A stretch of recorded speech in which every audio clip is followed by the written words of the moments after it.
Can you hear me now? Hey, Joe, how you doing? I'm doing good. I having the record show. I'm on a 3-game point streak.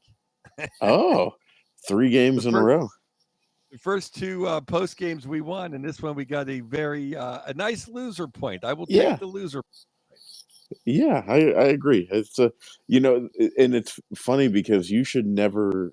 And I mean, the only reason you couldn't do that space is because of the wildfires. But you should never miss a space again because the one that you couldn't come to was the Columbus game that we choked away.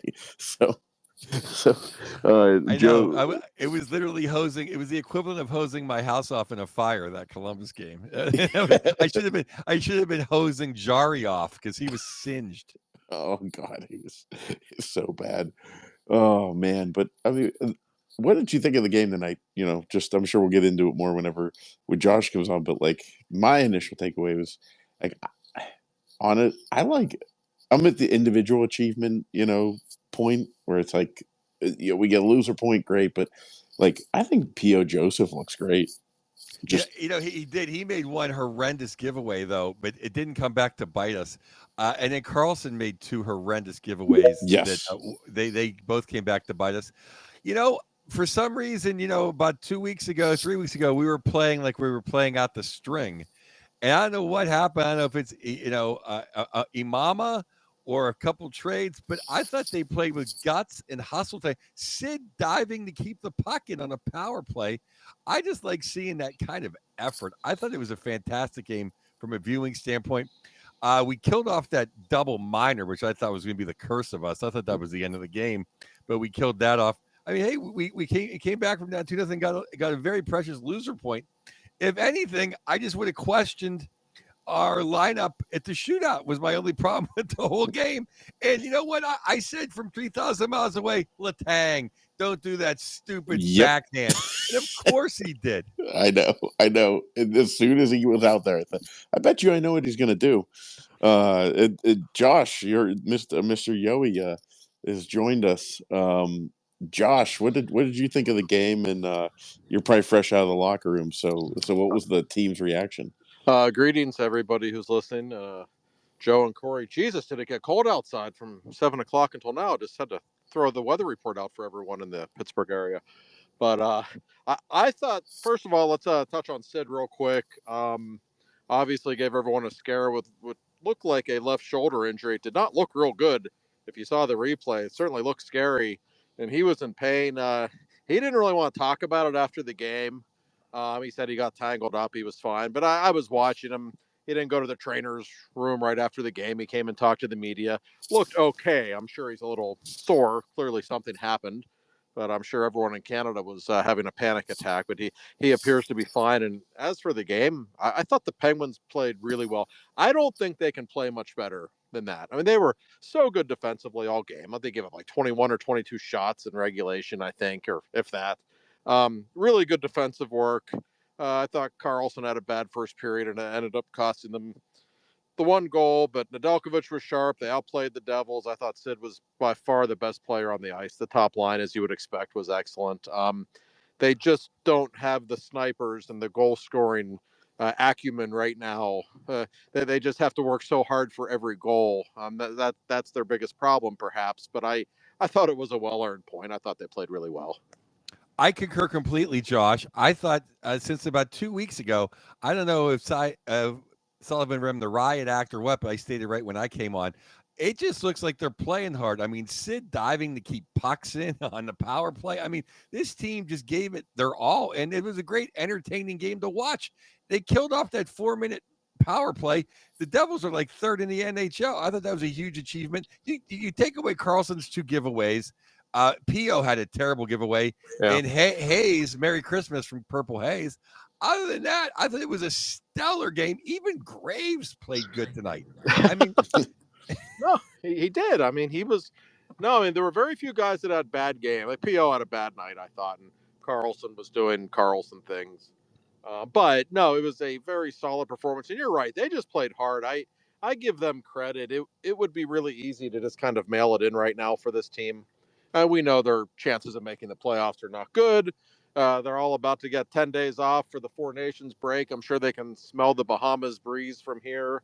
But they played really hard tonight. I remember the play you referenced, Sid diving. Sid always plays hard, but diving for pucks and some of the shot blocking that we saw, just the overall defensive work. Like that's not easy work. Like the thing about playing defense, like everybody would do it if it was easy. A lot of playing well defensively, just putting the effort in, and we certainly saw that from the Penguins tonight. We know man for man, the Devils are a better team, and they're just so even without Nico Hischier, they're just so gifted up front. Penguins outplayed them most of the night. They took it to them, I thought, for the most part. So I give them credit, and I would give Mike Sullivan credit for that too. He's got them playing hard. You got to give him credit for that. I give Mike Sullivan credit for everything, except I did not like his 1 through 7 or 8 decisions on who's going to do the shootouts. I would like to see Tomasino. I'd like to see maybe a little more hands. Where was Carlson? But Jesus Christ, Letang, I knew he was doing that backhand from California. I'm like, come on, don't do the backhand. Don't do the backhand. So there was actually groaning in the press box when we saw Cody Glass get his name called. Although I didn't know until they flashed it on the big screen that Glass was 2 for 2 lifetime in shootouts, which was rather shocking. Was that AHL? I mean, I didn't inquire. Maybe it was. No, because I felt I gave him bad juju because I go Glass. I didn't spit the whole word out my mouth though. I'm like, I didn't want to jinx him. I'm like, ah. But other than that, of course, and now I just want to say one thing, and I'm not trying to nitpick because I'm a Ned guy. I was a Ned guy the last couple of years. The thing with Ned made 5 or 6, besides the shootout, 10 bail saves. Incredible. Yeah. But I thought the 2 he gave up were weak. I thought the 2 he let it. The scramble was bad. I know. I think Raquel was there and maybe Carlson, but you got to just sit on that puck. And then the shot that went in, it was, you can't let that. But then he makes 5 saves that are Patrick Waugh-esque. So what can you do? No, that's right. That's a pretty good summarization of his night. But I will say, Ned, he has really been at his best ever since Jari was sent down a few weeks back. He's been pretty darn good since then, and I give him. I know fans are pining for Blomqvist, and he sees the way Ned is playing right now, and you understand why he's going with him. Yeah. No, I would absolutely stick with Ned, for now. And by the way, anyone, if you want to jump up and ask a question, give your thoughts on the game, just hit the microphone button in the bottom corner, and then I'll bring you up one at a time here. We talk some hockey, but anyone's welcome to come up. And yeah, I think Ned, we had some weird giveaways too. It's not Ned related, but what was the other one? Like Hayes gave one away, like right in the slot. Like, good Lord, it's just like we served some up on a platter. Well, even on the first goal, Carlson, I'm not sure what he sent the puck to Raquel, who was certainly not expecting the puck, and I don't really blame him for not expecting the puck in the situation, which ended up screwing the whole play up. So, yeah, it wasn't a perfect game by any stretch. There were a few noticeable errors, but we come to expect that with this team. This is never going to be the 95 Devils, as we certainly know by now. Jake, welcome to the stage. Go ahead, ask your question. Hey, Josh, big fan. My question is, what happened to Sid? It seemed like he was really good at the shootouts, and as of late, he really hasn't had an idea of what to do. He seems kind of slow. And does that go back to reps? Because I remember when Bylsma was a coach, after practice, they'd always be doing shootouts. That's how Flower got so good. Does it stem back to like reps, or what do you think? What do you think's going on? Oh, it's a really good question, and yeah, it's one of those things. And I'm sure you'll understand. Nobody wants to tell Sidney Crosby how to play hockey because, well, he knows it better than we do. But I see him. He lately has kind of adopted the Patrick Kane go down in slow motion on the breakaways, and it's not really working. And I know number 66 was the greatest breakaway artist of all time, and his advice to players was always to go in with speed. That's the best way to beat goalies on breakaways. That'd be my advice. And the funny thing about Sid, he's got the greatest backhand in the history of the sport, and he very seldom goes to the backhand. on shootouts, which has always been kind of odd to me. Maybe I should ask him. It's my job, for God's sake, to ask questions. I don't really ask him about shootouts because we don't see games go to shootouts as much as they used to. And maybe nobody wants to hear this. Maybe it's just father time. Guys at 37 are not as good on breakaways as when they're 23. That's just reality. Hey Jake, that's a great question, and I do think that about 2 years ago, Sid changed his style. He used to come in speed, quick move, hands, snap of the wrist. Now he is doing that dance and wait and wait and wait, or he's kind of shooting it quick, and he just maybe it is father time catching up to him. But I want to make a point off of Jake's question is, and this is for Josh and of course Cory did play in that for a minute. I almost think the goaltending in shootouts comes down to pure talent or battle level. I think Flowers is more talented, but so he had quicker reflexes. And then Ned just battles to the end, where Jari had limited talent and limited battle level.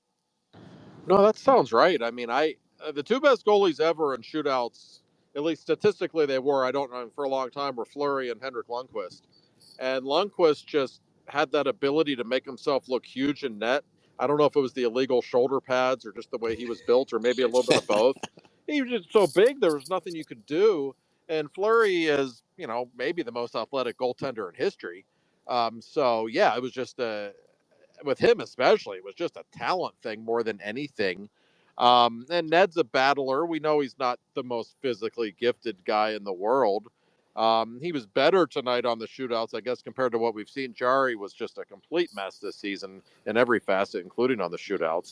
But yeah, I think you've got a point there. And there once was a time, Joe, 10, 15 years ago when a Penguins game went to a shootout, you could pretty much bank the 2 points. And that has cost them the last couple of years, and it's hurt them a lot this year as well. Well, you know what? It was before everyone figured out that Letang was going to use the backhand. It was, 15 years ago. Yeah, I knew it was coming, sitting in the press box, like, oh boy, here it comes. Mad knew it was coming, sitting in West Mifflin. Everyone knew it was coming. There's no one on earth that didn't know it was coming. I mean, seriously, I did think about it. I mean, right when it happened, I know when he gets out on the ice, I know he's going to do that move. And after he was stuffed, like the goalie's got to be kind of laughing at this point to stop Letang. I mean, you know it's coming, so it drives me nuts. But that's one of the few things that Letang does that drives us nuts, right? Everything else is peachy, but yeah, I don't know. We used to be, if we could get Eric Christensen maybe off the couch. I don't know what he's doing nowadays. You see Jokinen. Oh, Jussi Jokinen. Yep. You know who else was really good? Jarkko Ruutu. Excellent. Oh yeah. So I love, but yeah. So Sid didn't want to talk about the injury at all. I mean, he talked about it. He didn't want to get into specifics. But he's got some pretty big games coming up internationally in a couple of weeks. So if, say, he has a dinged up elbow or shoulder or something, I doubt he wants to draw more attention to it than is necessary, which is understanding. But he downplayed it. He said he got tangled up and didn't make a big deal about it. And I was, obnoxious reporter that I try to be. I was watching him like untie his skates and stuff and carry his bags. He was using his left arm fine. So I'm sure he's banged up a little bit, but just the fact that he came and talked with us. And a lot of times when guys are, playing hurt in a game, they'll go right to the trainer and not deal with the media. Obviously, we're not that important. The fact that he still came to the locker room and talked to the media right away, like that, I took that as a good sign that there's, nothing real serious wrong. Well, plus the fact 4 nations. I mean, there's only 2 nations I can't stand, and that's the Ranger Nation and Flyer Nation, and that's who's up next. I mean, those are our 2 biggest rivals. I don't care what Versus or anybody else has to tell me. That's number 1 and number 2. So those are the 2 biggest games I see. So yeah, and if he wants to rest his shoulder after that, go right ahead, Sid. Go to the Bahamas. Right. Hang out. It's funny you bring that up, Joe, because for those who are listening who don't know, Joe loves all the Pittsburgh Penguins, but he's got a special place in his heart for number 17, Brian Rust. And I was talking with Rusty right after the game, and I said, "Man, you guys played pretty well tonight. I assume you're satisfied with how you played." And he looks at me and he says, "Yeah, we did play pretty well, but we needed 2 points." Then he just glared at me. I'm like, "Yep, that's Rusty." These guys, even though you see the standings and you see where the Penguins are, and I know there's a lot of fans out there, just tank, get a high draft pick.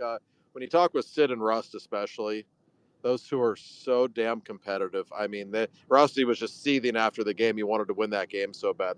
That's just the kind of man he is. Well, this is what's fun. Okay, I want to play hard, and I'll take a loser point.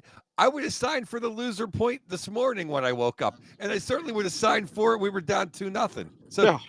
there's nothing to be ashamed of. No No. Gino, and we play him. We play him to the 7th round of a shootout. That's a good game. Oh yeah, I agree. yeah. I mean, and we can give let's beat the Rangers and Flyers and take 4 out of 5, and one of the only loss being in a shootout. I'll take that all day. And it's funny on the DB morning show they were talking about a little bit, and they said, could the Penguins be sellers and then somehow make the playoffs? And it's like it's happened before, where teams have started to sell. Well, it I'm almost not happened saying last year with the Penguins, Corey. I mean, yeah, they traded exactly, Jake yeah. Gensel and damn near made the playoffs. So it's possible, and I always tell people it's just better. Like playoff hockey is better than what it's better than sitting at home. You know what I mean? Like you could want a good draft pick, but like everything that I've seen this draft really after number 7 is really an unknown. 1 through 7, you got some solid players. Everything after that, so if the Penguins are getting the top 7, then let's try and make the playoffs. Come on. Well, you know what I thought of? Obviously, I always think of it right after the show. You know how we're talking about maybe it's good to bond together and have all the guys down in Wilkes-Barre bond together and win a playoff round, and then be ready for next year. Well, can't they play for us for the last 10 games of the season, then go back to the AHL? Does it work like that, or if you end on the big team, you can't go back? I think they can go back down, right, Josh? They can end with us and go back down for the playoffs, correct? No, of course they can. I mean, I'll be interested to see what they do with Bloomquist if they, try to get him some action in during the break. There's nothing wrong with that. And yeah, and I think, Joe, you're going to see some young guys come up. I got news for you. I don't think Kyle Dubas is done trading people. I could be wrong. Well, one never knows what will happen, but I think a couple of more veterans are going to be off of this team between now and the March 7th deadline, and they're going to have to bring some young guys up from Wilkes-Barre, and I think it's about time to bring some of them up anyway. That doesn't mean they can't, play in the playoffs for Wilkes-Barre or anything like that. Some of them certainly can and will. So yeah, they're in a position of flexibility there, and I think we all want to see a couple of guys come up from Wilkes-Barre because, unlike previous years, there's actually human beings with talent there, and that's an exciting thing for the fan base. Well, I think in the last 7 games, I think Mr. Hayes and Mr. Beauvillier have improved their resume for Ottawa or Toronto or anybody else that's looking. Mm-hmm. No, Hayes is an interesting one too. I mean, he's got 9 goals now, and he's got 5 goals since January 3rd. So in the last month, he's got 5 goals. I mean, he provides some offense. He really does. He's just got a high offensive IQ. He's still got the good hands. I know he can't skate, but he's 6'5", so that helps. That would be one for the Penguins. With all due respect to Hayes, if you could get rid of that salary because he's still under contract for next year. He's obviously not in their long-term plans. That would be a really nice one for the Penguins if they could find a way. He is playing pretty well. Yeah, but Villiers, I'm sure there's a team out there that could use him, to be a depth bottom 6 forward in a playoff run. Why not? He's having a really nice season. The wheels are still really good. So yeah, and those would be more minor type trades. I don't know that you'll see any more blockbusters like we saw on Friday night, but this team is going to look different a month from now than it does right now. Well, I'm looking at guys that can get a 5th round pick. I mean, Beauvillier, he looked nice on the 4th line or the 3rd line of the Kings in a round 1 series. And then that lets us move somebody up from Wilkes-Barre to play the last 10 games of the season. Yeah, that's right. I mean, it's a win-win for the Penguins. All right, you start to get a look at the younger guys. You add another asset. And listen, just because we're not talking first-round picks here, there's nothing wrong with having a 5th round pick. You might get lucky and get a player there. I mean, that's just the way it is. That's still going to make your system better theoretically. You're saving a little bit of money for ownership. Saving $100,000 on somebody's salary, whatever. I mean, these are all positive. So there's no reason not to do it, in my opinion. I don't know how many guys he's going to trade between now and then, but there will be. I would guess at least a couple of guys on the move. I'd be surprised. There's so many guys now. Like I think Grizzlick's playing really well right now. Yeah. He's a UFA in July. I would think you could get something in return for him. Why not? You can always find another Matt Grizzlick on July 1st. It's not that hard. If you can get a reasonable mid-round draft pick for him, you're crazy not to do it. Yep, 100%. And hey, if anyone before Josh has to go write up his article and meet his deadline, anyone have any questions? Just hit the microphone in the bottom left corner. Come up, talk some hockey. But I wanted to ask you, Josh. I mean, we said on the show this week, we were like, we're not gonna, talk. We got plenty of weeks to talk about who else could get traded, but your colleague at The Athletic, Jesse Marshoff, he tweeted out earlier after Raquel's goal, and he said, at what point does Raquel make himself, too valuable to not to wait till the summer? And Joe, your point, I love your point, because I've said like 5 times, we should trade Raquel, and you bring it back to, there's only 16 teams that can fool themselves into thinking they're contenders now. In the summer, there's 32. So, I thought you were going to say my other quote of, as soon as you trade Raquel, oh yeah, you're going to be looking for Raquel. Exactly. And he's only making $5 million. Yeah. No, you've got 2 excellent points on why not to trade Raquel. But it made me wonder, because initially when Jesse tweeted that, I thought, you don't trade Raquel. And then I thought, well, I don't know, maybe if the price is right, and he keeps playing like this, good Lord. By the way, I like that you gave Jesse Marshall the Russian pronunciation of his last name with Jesse Marshov. That was very funny. But did I say Marshall? That's what it sounded like. Which oh, good Lord! Which I thought was great. Now that's what I'm going to call him from now on. And he likes talent. He likes talented players. Russians are usually very talented, so I'm going to go with this. Here's the Raquel. Like, I don't think the Penguins should be under any obligation to trade him. He's a hell of a player, playing high-level hockey right in his prime still. Obviously, he gives Sid a wonderful line mate, and you just traded his favorite line mate ever last season.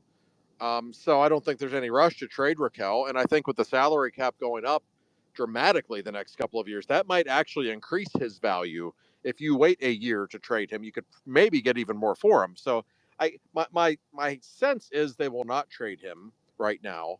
But I will say, and I don't love the idea of trading him, but if somebody blows you away, like if somebody offers a first round pick and their best prospect or something like that, now that's different, and then I think if you're Dubas, you might have to do it. He's not untradeable. He's a really good player. He's not. This isn't Mario Lemieux. Like you can trade him if you want, but somebody would have to just blow Dubas away.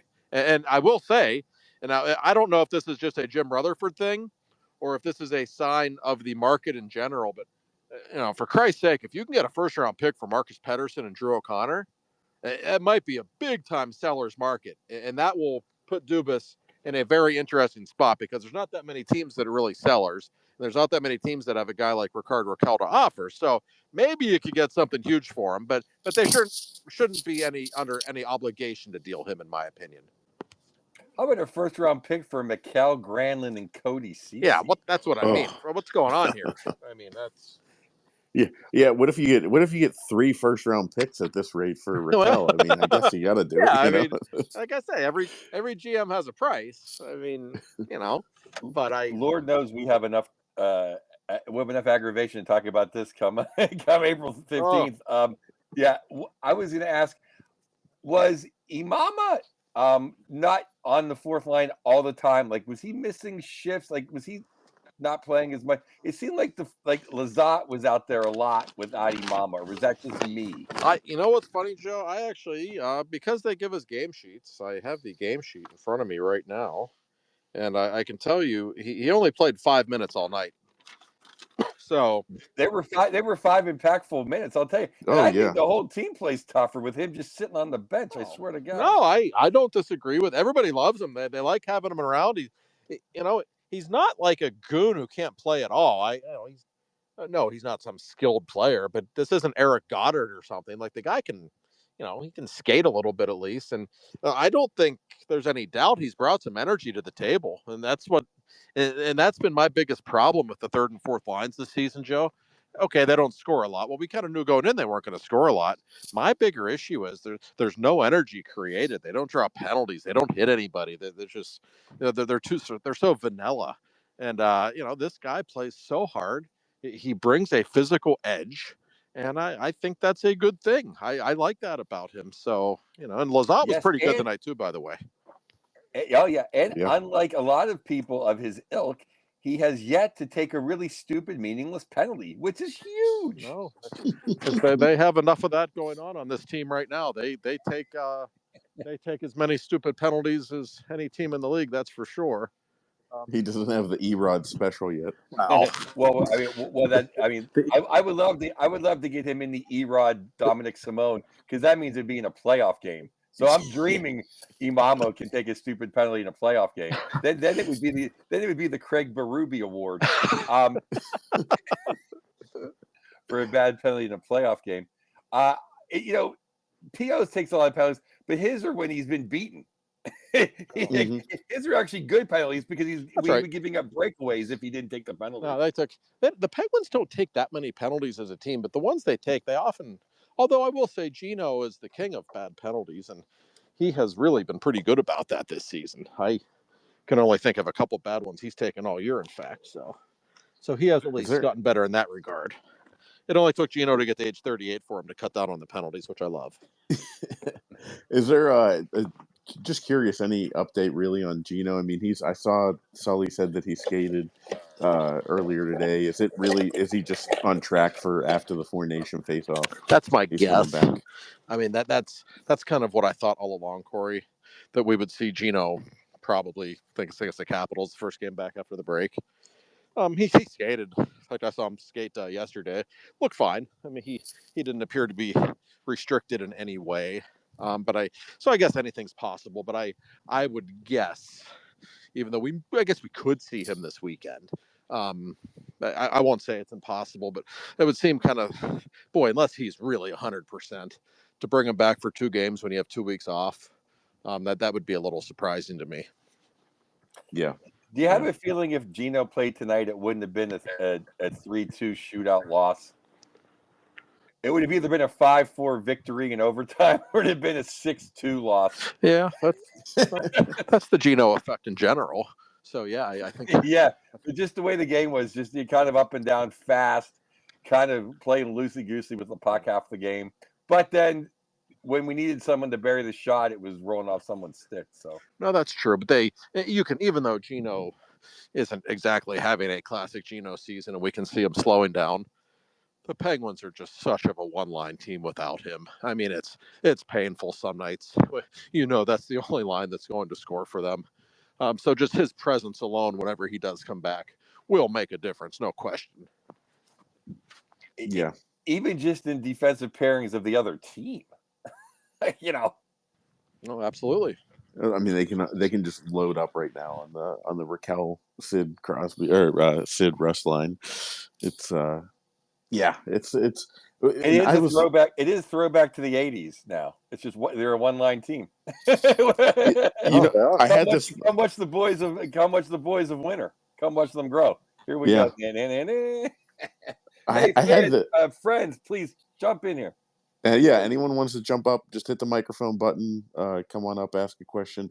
I had the thought, the Raquel Rustin Crosby line, you know, it's getting close to some of the great lines that he's been a part of in the past. It just made me think during the game I'm watching, thinking, God, I'd love to see this team, back whenever they were able to roll four lines and really get some mismatches. Um, I don't know if maybe we'll see that if Raquel is still around for another year or so. But yeah, it's a good line, and I love watching them play. Ty, welcome to the stage. You got a question? Yeah, what's going on, guys? Just wanted to touch on Eric Carlson real quick.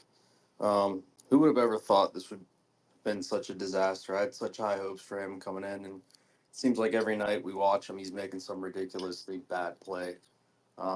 Just want to get like some insight on what maybe the Penguins think about him going forward. Is it somebody they're looking to move, or You guys think he's part of the plan long term? I personally do not. Yeah, thanks for the question. And it's a good question.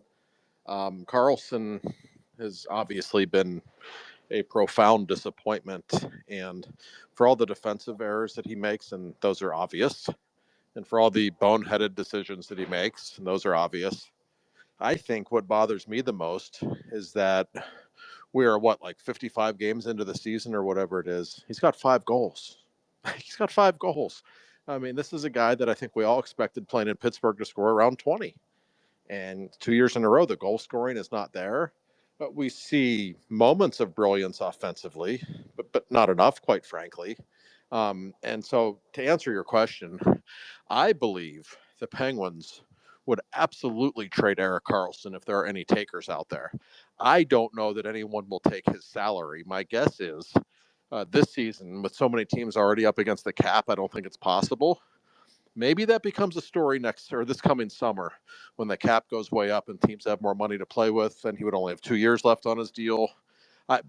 They would absolutely trade him. There's no reason to keep him at this point. He's just not helping them enough. Certainly not at the money he's making. Thanks for the question. Great question. I think you hit the nail on the head, Josh. There has been, I think 2 or 3 times tonight, he just made a spectacular move. We're like, whoa, that was fantastic. Oh yeah. Unfortunately, we've had that for 40 years here in Pittsburgh, and we also like to see victories, and his play isn't leading to that. The other point about Carlson is that I think when he was in Ottawa, he played with thought. The guy never crossed his own blue line. In San Jose, he played with Pickles, Vlasic, and I'm spacing on the other guy he played with forever, who just played defense. So unless they're going to bring back Dumoulin, and Dumoulin's going to hop with Ponce de Leon into the Fountain of Youth, we don't have anyone for him to play with. It's always going to let Carlson play forward, basically. And I think that's some of it. But I absolutely think that when the cap goes up, he's going to be moved because we'll also be able to retain salary because 2 of our retained salaries are coming off the books. So, it's $7 million. He won't look so bad to a team that needs an offensive defenseman or a power play specialist. Well, and I think Dumoulin probably still has PTSD from playing with Letang for all of these years. So I don't know if that would necessarily work out, him playing with Carlson at this point. I have it from watching him all those years. I know, but now Carlson, by the way, everyone out there listening, here's something we can all enjoy, have fun with in the next couple of weeks. Seriously, I'm fascinated to see how he plays in the Four Nations tournament. I think that will if he goes there and puts on a show and looks like the Erik Karlsson of old, then we know there's something going on with either how he's being coached, what he's being asked to do, or what his commitment level is to the Penguins. But if he goes there and looks terrible and they reduced his minutes, then that tells you what Sweden thinks of him and how he's playing. So I'm really interested to watch him and to see how he plays in that tournament. Well, Josh, I mean, how can you blame the coaching? He hasn't done anything by book. He's always up by doing his own thing. Oh, I know. He can't say, the system's restricting me. Well, it's right. He can say it if he wants. Now, we can choose to believe it or not. So I wonder if he thinks that. Sometimes I think he does. He's just a different kind of guy. But at the same time, you knew what you were getting with Karlsson. I mean, you knew you were getting a guy who freelances, who kind of just enjoys playing hockey the way Erik Karlsson likes to play hockey. And it's like, I don't want to bash the guy too much because he's a Hall of Famer. He's one of the most talented players we've ever seen. And he's a nice guy. I like him. But man, oh man, he is just not what they need right now. That goes without saying. Oh yeah, I mean, frankly, I've enjoyed watching his offensive brilliance in flashes. I just wish he wouldn't have 2 giveaways a game. Oh, I wish he only had 2 a game. That'd be good, but it's. I mean, two that end up in the back of the net. Right. I mean, that's the issue with him. It just. And I don't. He should sign Ned's highlight reel this year because he contributed to all of them. And I don't give a shit what his analytics say. And I know people like to bring up how wonderful they usually are, but if you know anything about the game and you watch him play, you can see why he's never won anything. And I know he's never really played on a great team either, and that needs to be mentioned. But man, he just has a lot of habits in his game that are not conducive to winning. Yeah, he's like a freelancer that was assigned to cover the Penguin game and wrote an article about the Pirates.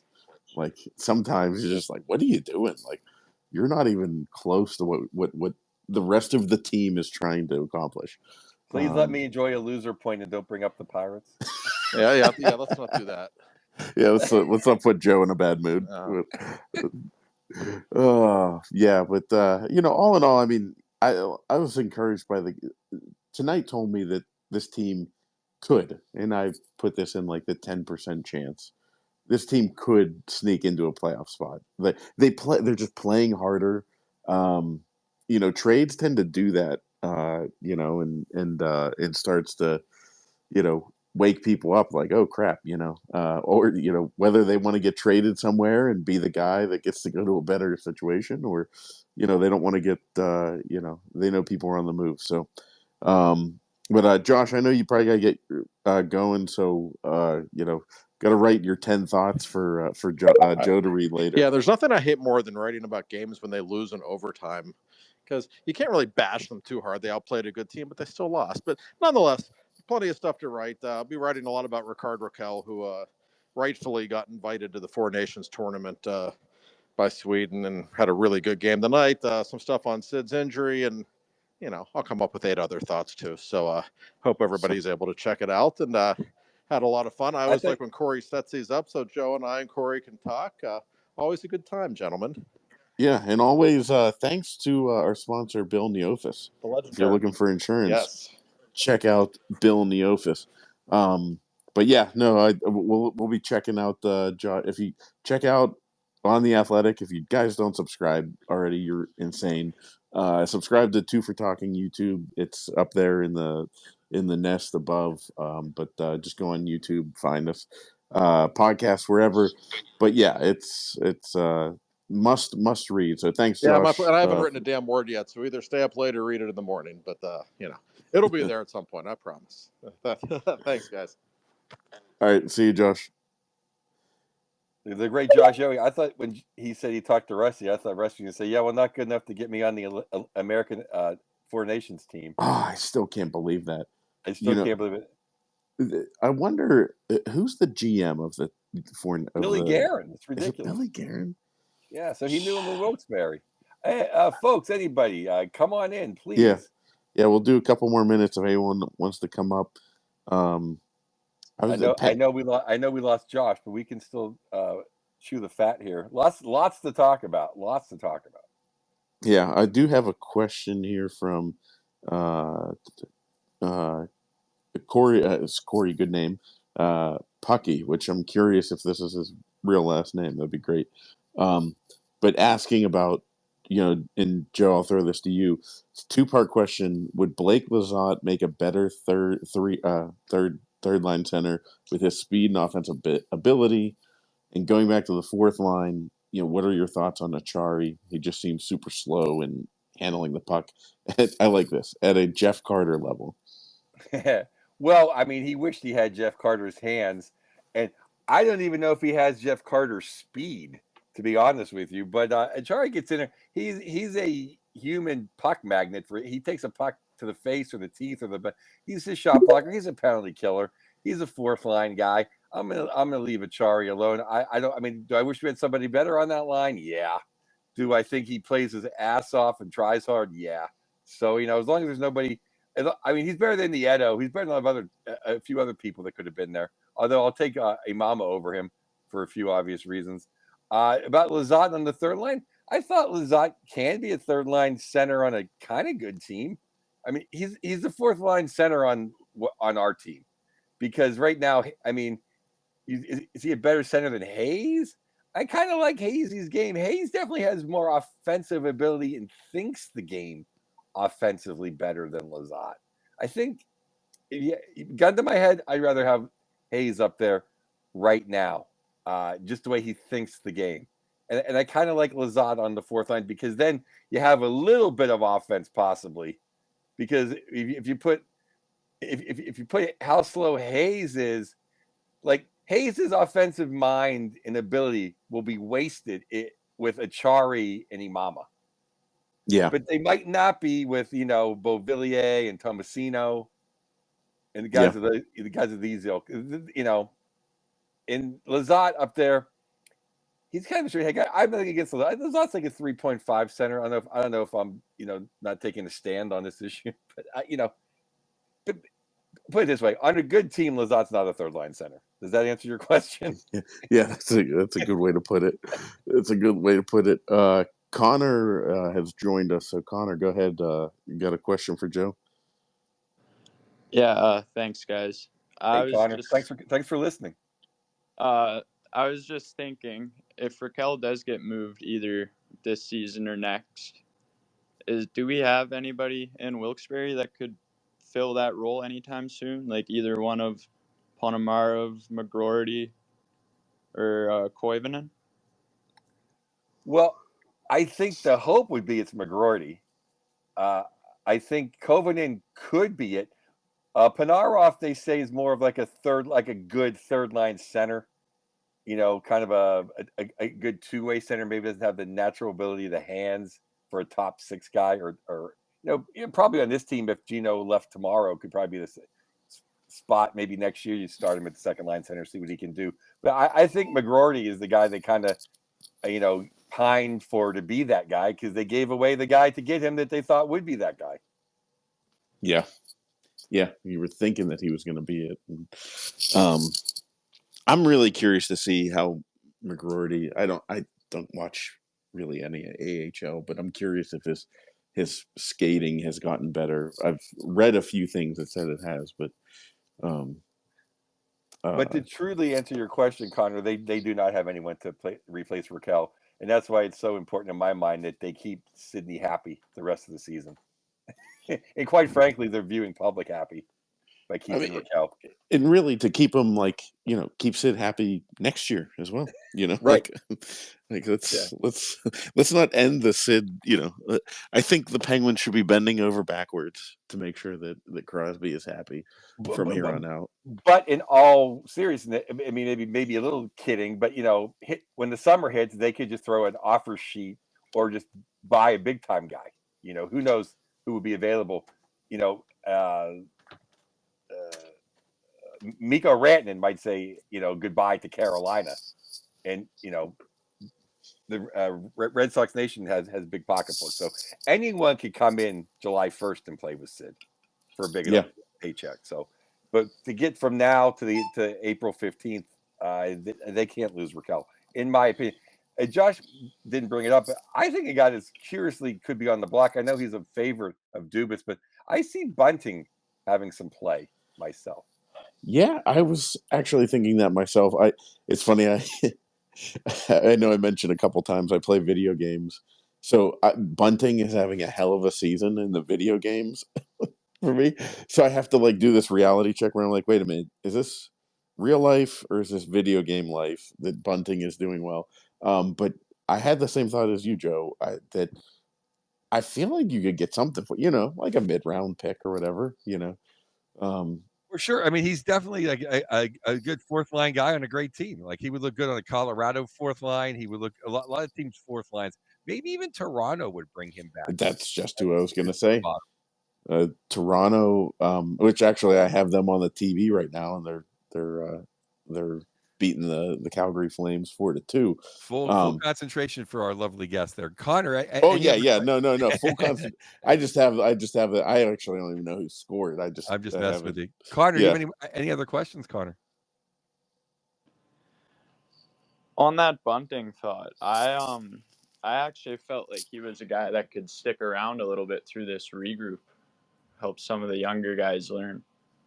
He just plays hard, in my opinion. I agree with you. I've turned the page on Bunting as far as being in his corner. When you think about everybody that could go, I believe the standard opinion was, and it's kind of my opinion, but I think Dubas said it, was the ones that they're not taking offers on are Sid, Gino, Rusty, Pickering, Brunette, and I think the goaltender. I think that's it. Right? There were 7 guys. Everybody else was, and Bunting was definitely not on the we would never move him list. Basically, I think it was just Sid, Gino, Rust up front, and then Pickering, and I think Brunet, and I believe the goaltender, but it could be even less than that. Does that make sense, Cory? You remember Yeah, that? I think that's. I mean, I know bunting was not a part of it. Um, and it's kind of like we said with Raquel. It's like for the right price. Because I do actually agree with you, Connor, that I think bunting can be frustrating at times, but at other times you're like, this is a guy that you're gonna want a guy like that when the team becomes good again. He's played well. He has won me over. He has won me over. He has played well, but I just don't think he's, you know, he's not Sid or Gino or Rusty. Yeah, yeah, yeah. If you don't have any Stanley Cup rings in your jewelry box, then I don't really care what happens to you. Yeah. That's the same thing with Raquel. It's like the thing separating Raquel from being a part of that group is probably the fact that he was not a part of those Stanley Cup teams. Right. But And Raquel's playing great though. yeah. But I mean, seriously though, when we talked about it on the show, we talked about it earlier today too, tonight too. But when Cody Cece and Mikkel Granlund are fetching a first round pick, like I kind of half jokingly said 3 first round picks, but you'd probably be able to get a first and a second for Raquel if that's what the seller's market is right now. I don't know about. I mean, that is two different plays. I definitely think, and I thought this 2 months ago. I think if you wait long enough, someone's going to get scared and let the bidding wars go up, and you could get a first for Raquel. Big time wingers traditionally go for a first round pick, 10 minutes before the deadline ends at Mm, noon on March 8th, I believe, or March 7th. It is. So I could, if they hold out and someone will go crazy and get desperate. I think if you put a package of Raquel, Bunting, and somebody else, I definitely can get like a first and 2 seconds. I mean, how big a package you want to give away? But I'd like to see Bunting stick around. It could be interesting when Gino gets back. I would love to have seen him get back this weekend against my two hated rivalries. But when he gets back for Four Nations, we'll see how it shakes out. Because then you'll see, then you'll see people go and you'll see who he gets stuck with. yeah, you'll find out. Find out real quick who's Gino, who's Gino got. That's the best way to put it. Who he got stuck with. Well, Important. and if Raquel goes, do not be surprised.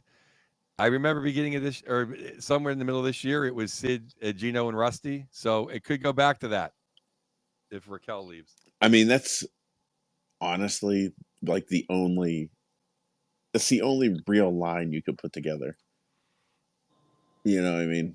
That's a legit 1 or 2 line. Like you're faking it if you don't have if Raquel goes and especially if Bunting goes, you're the only top 2 liners. That's Well, so sad. you would do it to go for Sid's 20 years at a point a game, but to be a better hockey team, you would have Bunting and Gino together because at least there's an illusion of scoring. Because Gino and Bunting would get some stuff done together, and they have in the past. We would probably have to do that to maintain some balance at all. But then again, Sullivan didn't when he was worried he was losing the team, and it did spark him a bit to have all the big boys on one line. So we shall see. But it would be interesting. It would be interesting. It is good to see. It'd always be fun to get frustrated Gino for a couple games and just some bad penalties and see how far he goes. But we love Gino. Yeah, love Gino on the show. And hey, I mean, Sid gets another point tonight. That's honestly one of the things that I'm really looking for this year. Because he's got 58 points now. So what's that? He needs. Let's assume he plays 82 games. He needs 24 more points over the final 37 what is that games. now though? I should have asked Josh, but when he came back, I was so pleased I forgot to ask.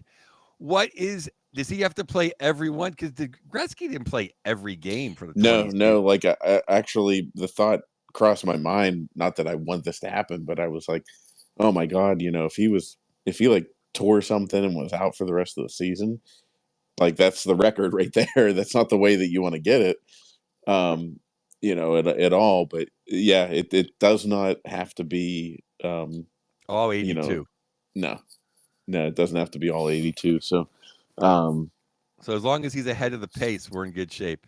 yeah, yeah. And Joe, I wanted to throw this past you. This is more talking like Sid stats and all that down the road. But I wrote this uh, really numbers laden piece for the hockey writers about if Sid stays, if he just goes a point a game and doesn't and stays healthy, he could get to the end of this contract and be, I think, like 60 points away from passing Yager. Is that two? Is that number 2 all time? Yeah, to be number 2 all time.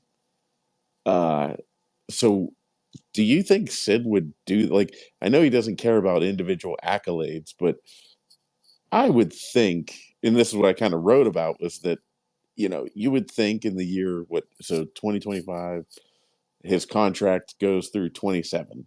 No, if you're asking me, do I think Sid would stick around to pass Yager to be second? No. If it was stick around to pass 99, yes, maybe. But Sid doesn't strike me as a guy who wants to work hard to come in second. Well, that's what I was thinking. Really, the only chance that he stays beyond this current contract and doesn't retire at the end of it is if we're in a position to maybe win another cup. At least at the minimum, he's got to be able to see, like, yeah, we can make a conference finals run. Well, yeah. Well, Sid's always like, once you get in the dance, anything can happen. So, and he's exactly right. So, yeah, I think if he sees us as a playoff team, then he may sign another contract. But the bottom line is just you got to enjoy these next 2 years or 2.5 years, because who knows after that. Yeah, well, it's absurd though. I was looking if Sid didn't if Wasn't Sid hurt. did not, if he didn't have his injuries, he would pass Yager like beginning of next year. Like, it's just it's a shame. And I was even thinking about with Ovi, the two of them, with how much they have lived up to the hype, and like Ovi missed an entire season because of a lockout. But that was his rookie year. Yeah, his rookie year, but you would think he'd probably have added 30 more goals on. I don't play the ifs and buts games, though. I really don't. Like, ifs and buts are candy and nuts. It'd be Christmas every day. Does anybody have any more questions? Thanks, Yeah. Connor, for everything. Thanks for coming up, Connor. Thanks for bringing. Thanks everybody for listening. Get your questions in now. Yeah, I guess you can type them, but we'd rather hear your voice. Yeah, we'll do this for a couple more minutes. Let's see what we got. I know we lost the big guys, so we're not as informative, but we can shoot the crap with you guys. And we got nothing better than talking Penguins hockey. Or you know what? Even if you have a question about another team, I'll be gladly to entertain that. Yeah. But we do love talking, because I talk about the other teams on my puck off show. So when it's 2 for talking with Josh and Cory, I like talking Penguins. Because I like talking Penguins no matter what for free.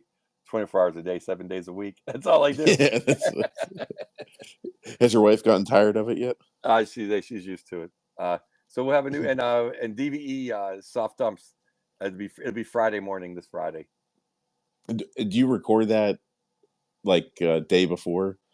Sometimes we do. Sometimes we don't. Sometimes you're live. Sometimes we're live. It's really I just listen to what they tell me to do. Yeah. The soft dumps, it's great. I love, I mean, don't get me wrong, we all love the Steelers, but driving the kids to school this morning, and Colby Armstrong was on talking Penguins, and which, by the way, we got to get Colby to come on the show at some point. He's a fan of my stand-up. He's a great guy. Any more questions? We're losing listeners, so any more questions, or we'll wrap it up and do this another time. Yeah, any questions? But if you guys don't, we got Turbo, we got Andy, we got D-Moore, Ed. No one wants to say anything. They're coming up to the stage. It's Do you remember Joe Thortolo from talk radio in the early 90s? I was already in California by then, I think. Oh, okay. I mean, I just go back to Myron, and then Stan forever, and I still miss Stan.